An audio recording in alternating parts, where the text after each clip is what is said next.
Hey guys, what's going on? James here, and every year the NFL has a big meeting where all owners of 32 NFL teams, all general managers of 32 NFL teams, and all the head coaches of all 32 NFL teams all get together to discuss many different types of things such as rule changes, policy changes, and everything else in between. I'm sure a lot of behind the scenes stuff that none of us know about or will ever know about for that matter. But this also means that guys like Joel Glazer, the co-chairman of the Tampa Bay Buccaneers, Jason Licht, and Bruce Arians were all at this event. We actually have a lot of quotes from all three of those guys. Now, I'm not going to be talking a whole lot about Joel Glazer or Jason Licht's quotes today in this video. I will actually link the Twitter accounts of Greg Auman, Rick Stroud, Jenna Lane, and the Tampa Bay Buccaneers YouTube channel all down in the description below so you guys can get more in-depth looks at all the different types of quotes and news that's going on for this event.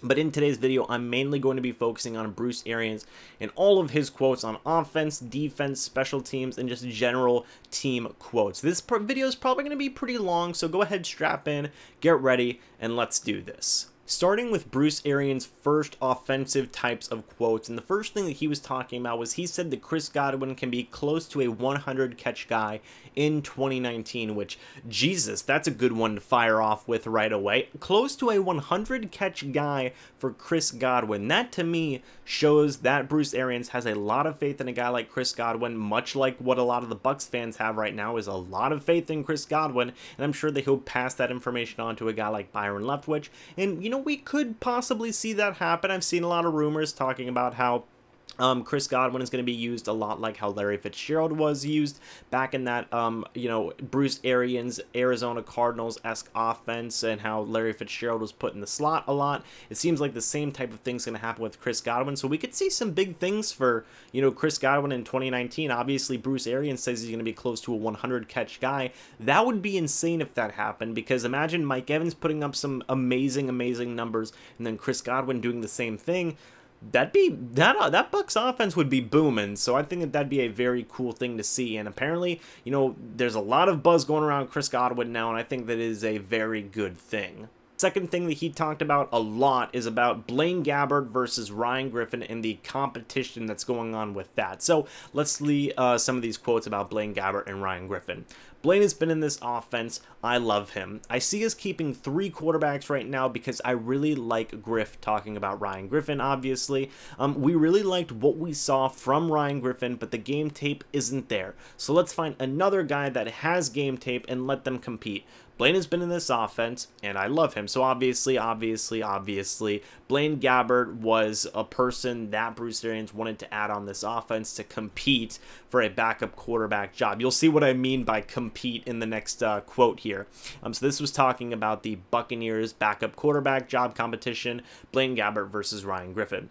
It's an open competition, but it's probably not. That basically in my mind means that I love Blaine Gabbert, says Bruce Arians. He's the favorite to be our backup quarterback right now. Ryan Griffin, I like him too, but he doesn't have the game tape. Blaine Gabbert has the game tape, and he's the favorite right now. That's what I gathered from that. I imagine that's what a lot of you guys have gathered from that as well.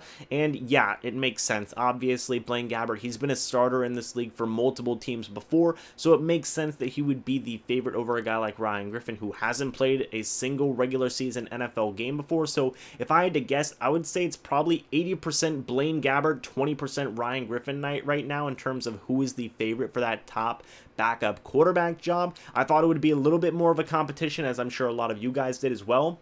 But it seems like it's almost a near lock that Blaine Gabbert is going to be our backup quarterback for this upcoming Buccaneers season. Final 2 quotes here talk about the third down running back role and also the offensive line. The first thing that was talked about was obviously the third down running back role, and 2 guys that he mentioned who could be that kind of third down pass catching running back is Andre Ellington, although Bruce Arians speculated as to whether or not time has caught up to Andre Ellington. Obviously, he's nearing his third carries and whatnot, and Sean Wilson, who impressed in preseason last year, which I think is very interesting. I think a lot of people kind of wrote off Sean Wilson. Obviously, he didn't do a whole lot last season after he had a pretty darn impressive preseason, all things considered. He didn't do a whole lot in the regular season, so now I'm going to be very intrigued to see this kind of competition that is brewing. Andre Ellington versus Sean Wilson, whoever gets that third down running back role. Maybe the Buccaneers add another running back in the draft. Maybe they don't, but it should be a very intriguing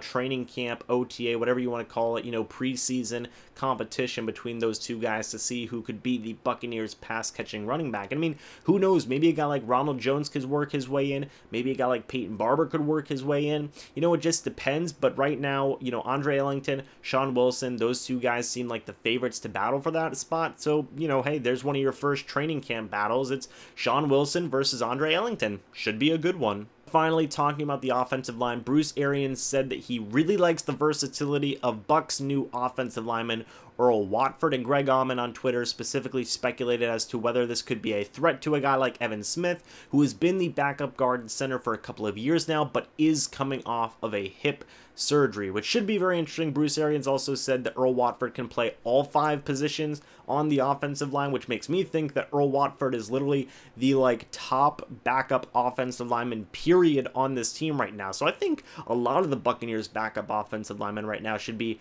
kind of worried a little bit. Obviously, you have some guys like Mike Lidkey, among others, who have done some really good things, and I think they have a very good shot of making this roster. Specifically, guys like Mike Lidkey, he should be fine. Earl Watford's obviously going to make it. Maybe the Buccaneers bring back a guy like Leonard Wester, but a guy like Evan Smith, coming off of an injury, coming off of some, poor backup play, he could be very much in danger of losing his job to a guy like Earl Watford, who Bruce Arians says can do it all. So, should be interesting to see. That might be another training camp battle, although I feel that Earl Watford's pretty much the 90% to 10% Evan Smith favorite here. But again, interesting to see how much confidence Bruce Arians has in a guy like Earl Watford. He should be the top Buccaneers offensive line backup, period. So there you have that. Moving on to the defensive quotes that Bruce Arians gave, and let's talk about this Gerald McCoy saga, if you will, because there's a lot of interesting quotes here, and I'm sure a lot of you guys are going to be very interested in it. So this is what Bruce Arians had to say on Gerald McCoy. He's not as disruptive as he was 4 years ago. He's still a good player. If he's here, he's our starting 3 technique. I've got to evaluate him. Guys at a certain age, it's different. Usually the age where they get paid the most and production doesn't match. We've got to find that out. It's very hard to evaluate because we can't get in pads. You still see it. You still see his enthusiasm for the game. He still has all that. I'm fine. As a coach, I coach who I've got. I coach the guys that are there. He's not as disruptive as he was 4 years ago, but he's still a good player. If he's there, he's our starting 3. No doubt about that. Would I like to see him more disruptive? Yeah, we can use him. If he's here, he's going to be used a bunch. It's just a matter of what happens. So let me start off by saying this. Bruce Arians still thinks that Gerald McCoy is a good player, but he's also willing to admit that, obviously, given the age and the price tag, certain things need to give, obviously. Something needs to give in certain situations like that. If money's tight, if cap space is tight, something's got to give. Be it a contract restructuring, be it a trade, be it a release, whatever happens, happens, and Bruce Arians is very blunt in that, but obviously it's very accurate where, yes, something has to give. And I know it was reported earlier on in the offseason that, some people had said, well, Gerald McCoy's coming back. And I remember I even made a video talking about how Gerald McCoy was coming back. Now, obviously, it seems like that's not as accurate as a lot of people initially believed it to be, myself included, and I apologize for that. But it should be very interesting to see this situation moving forward, be it a contract restructuring, a trade, or even a release. It makes it seem like that, obviously Gerald McCoy's future with this team is very up in the air. Bruce Arians was still willing to admit that he's a good player, but he's also willing to admit that obviously the price tag versus the production might not be there as well, and time is catching up to a guy like Gerald McCoy. Next couple of things I want to talk about is Bruce Arians and his confidence that he has in guys like Carlton Davis and Vernon Hargreaves at outside corner. He talked about finding guys like nickel cornerbacks so Vernon Hargreaves can stay on the outside, and just kind of going a little bit deeper into Vernon Hargreaves specifically. Bruce Arians said that he liked Hargreaves coming out of Florida, and in the 3 years that he's been in Tampa Bay, it's hard to evaluate because of his injuries. This is a quote. "People say this guy was a bust. He was hurt all the time. It wasn't his fault. He was a hell of a player. Vernon has all the talent in the world. He works hard, smart. Why can't he be successful? He just has to stay healthy." And that's something I completely agree with, okay? I really think that if Vernon Hargreaves is healthy, he can be a good cornerback. We've seen that before. Injuries happen, and injury-prone players are unfortunately just an aspect of the game. With these new strength and conditioning coaches and new practices that are coming with the new coaching staff, we could see something change in Vernon Hargreaves' overall health. And I feel that if he is healthy, he will have a good season at cornerback. It just all depends. I feel that even whenever he has been on the field in certain situations, he could still have nagging injuries that we just flat out don't know about. So I think that once Vernon Hargreaves does get fully healthy and can get a full healthy season under his belt, we should start to see some very good things. It's just an unfortunate aspect of this game that players get injured, and some players get injured more than others, and Bruce Arians is willing to admit that that has hampered Vernon Hargreaves. Obviously, it would hamper a lot of players, so that was a very interesting thing to see. Two more things here about the cornerback situation. He said that, talking about the improved secondary here, I think we're going to do with them is we're going to be more advantageous with them. Get up, I've got you, beat my We're not sitting back, reading and reacting. We'll get in your face, play man-to-man, and get after it. So obviously that kind of fits into the scheme of what Todd Bowles wants to do. Play aggressive, physical, man-to-man cornerback situations, which does complement guys like Vernon Hargreaves, Carlton Davis, among a few other guys on this roster right now. So obviously a lot of people thought that's how the Buccaneers cornerbacks were going to play already. So it's nice to see Bruce Arians has pretty much confirmed that. They're going to be physical. They're going to be dangerous. They're going to really get in your face and really say, come on, challenge me, man-to-man, let's do this. And I think that's very encouraging. And this, finally, to wrap it all up, obviously Bruce Arians said he has confidence in Carlton Davis and Vernon Hargreaves as outside corners. I mean, I have confidence in Carlton Davis as an outside corner as well, so it's nice to see that me and Bruce agree on that. And he has great confidence in Vernon Hargreaves on the outside as well.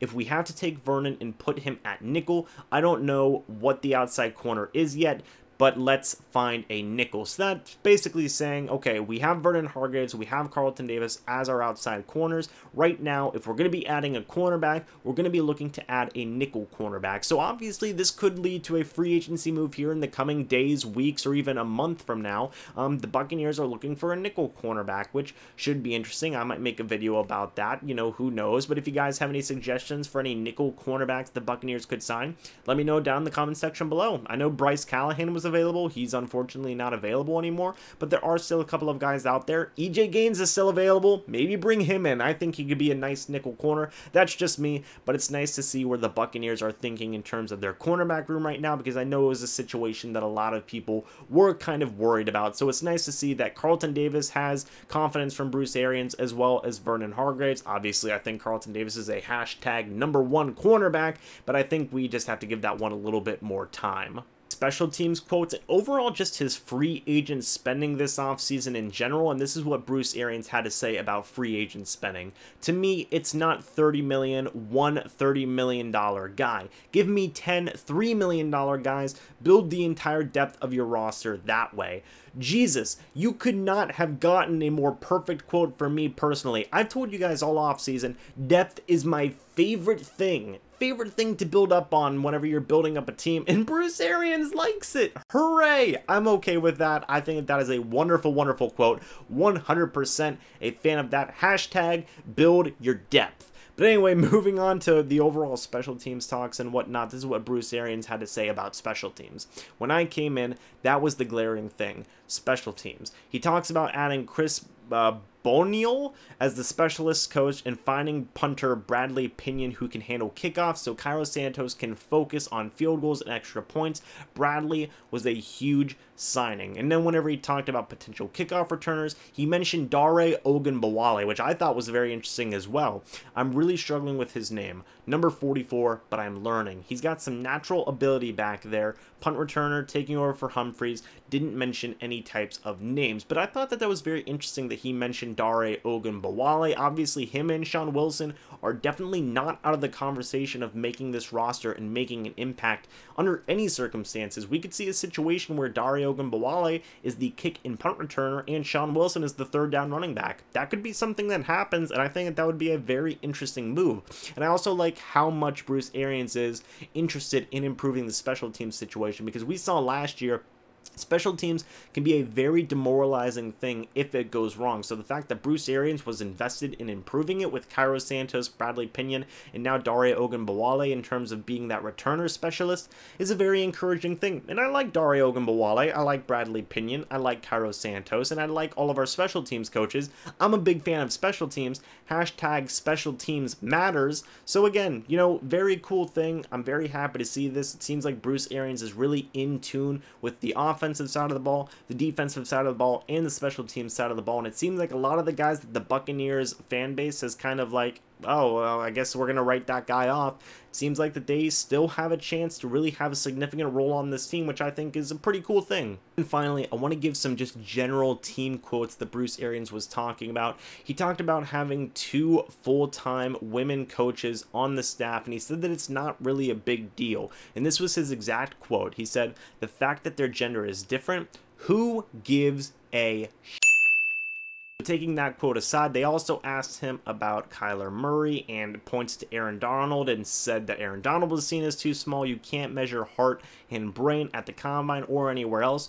I think that's pretty cool because that just goes to show what Bruce Arians values. Obviously, we've seen some old school types of guys value, well, if he's a big guy with a big arm, you know, he should be good to go. I mean, that's how I think sometimes, but honestly, you know, it's whatever. But Bruce Arians kind of goes past that, and he says, you know, if you have a good heart and you have a good brain, you can be successful in this league. And I really like that a lot. I really do think that's a really cool thing.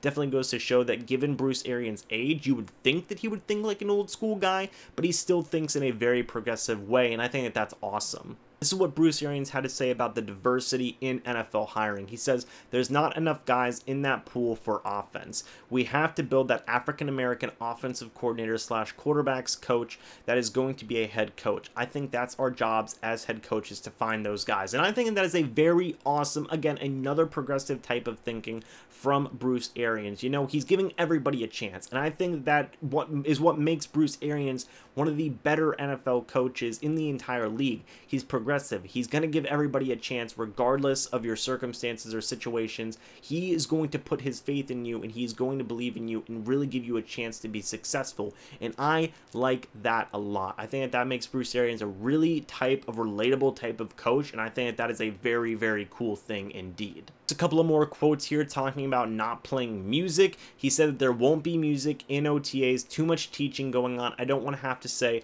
shut that off so I can tell this guy what to do. Which, okay, yes, Bruce Arians, he's being a stickler for music. Ha ha ha. Old man Bruce doesn't like the music. But I do want to talk about what he said about the Buccaneers playoff drought and what he talked about the overall team message. So this is what he had to say about the Buccaneers playoff drought. We're going to win. We're going to win now. Don't be afraid of it. Don't be on the fence. Just dive into the pool. Which, hey, I'm willing to dive into the pool. Are you guys? I think a lot of us are pretty much on board with the idea of Bruce is coming in to win now, and he's pretty much confirmed it. We're going to win right now, guys. Don't be afraid of it. Dive into the pool. We're going in, and I'm fine with that. Okay, Bruce, you know, I'm going to dive in headfirst into that pool for you, man. I'll do anything for you. So I really like that Bruce Arians is really on board with, you know, saying we're going to win now, not a rebuild. We're going in. Let's do this thing. I think that was really cool. And then just talking about the overall team message, this was kind of the final thing that Bruce Arians had to say. We are one team, one cause. If you ain't on that cause, you ain't on the team. That's it. If you're not buying into that accountability to win that trophy, you're not going to be a Buck. I don't care who you are.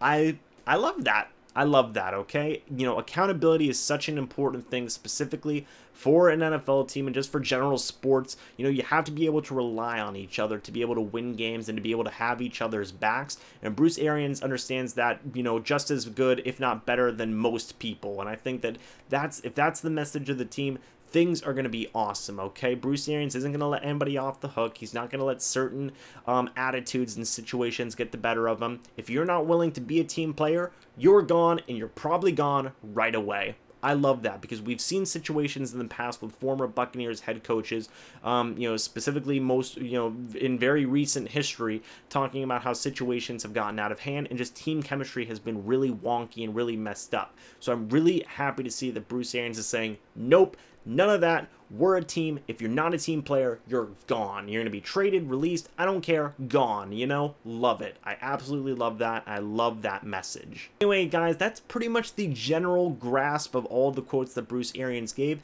If you specifically find a quote that is interesting, let me know down in the comments section below so we can talk about it again. This is pretty much going to be one big discussion about all the Bruce Arians quotes. There was a lot of good information that he gave out. Obviously, again, I'm going to link the Twitters of Jenna Lane, Greg Almond, and Rick Stroud. They have all of it covered. Seriously, all of it. Go check out their Twitters. It's some phenomenal stuff, how much coverage they've been giving to the entire event. You know, they have quotes from Joel Glazer, Jason Light, and Bruce Arians. Check it out. It's really good. And then also, I'll link the Buccaneers YouTube channel down in the comment section below as well, or in the description. Go check them out. They have the entire Bruce Arians interview and whatnot video up as well. Another really awesome video. It should be a good watch. But thank you guys so much for watching this pretty long video, all things considered. I know it was a doozy, but thank you guys so much for watching this long video. Hope y'all enjoyed all the quotes that Bruce Arians gave. And as always, I'll see you in the next video or the next live stream. But until then, and as always, guys, goodbye for now, and go Bucs.